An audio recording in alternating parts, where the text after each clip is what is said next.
এখন এই মুহূর্তে দেখতে পাচ্ছেন নাদনঘাট থানা এলাকা বিদ্যানগর মোড় থেকে ধাবার মোড় পর্যন্ত প্রায় 15 কিলোমিটার রাস্তা বাইক র্যালি শুরু হয়েছে। বাইক র্যালি 1500-এর উপর। উপস্থিত ছিলেন মন্ত্রী স্বপন দেবনাথ।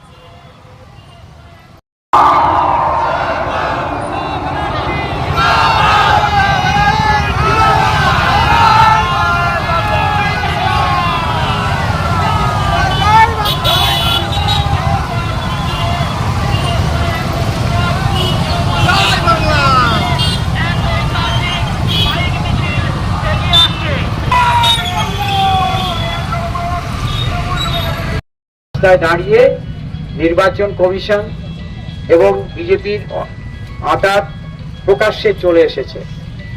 সাধারণ মানুষের ভোটাধিকার কেড়ে নেওয়া হচ্ছে।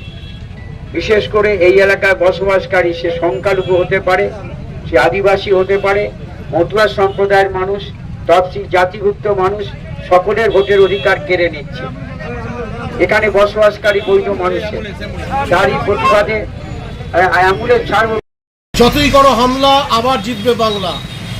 বাংলার মানুষ বিজেপি সরকারের যে উচ্চকৃত চক্রান্ত নিকৃষ্ট এসআইআরের মধ্য দিয়ে বাংলার মানুষকে যে কষ্ট দেওয়ার চেষ্টা করেছে, বৈধ ভোটারদের বাদ দেওয়ার চেষ্টা করেছে, আজকের এই মিছিল তার প্রতিবাদ।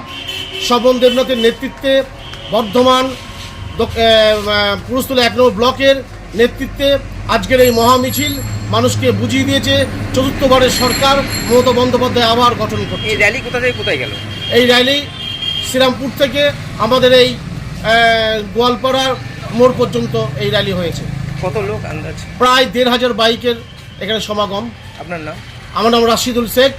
আমি পূর্বস্থলী 1 নম্বর ব্লকের INTCOর সহসভাপতি।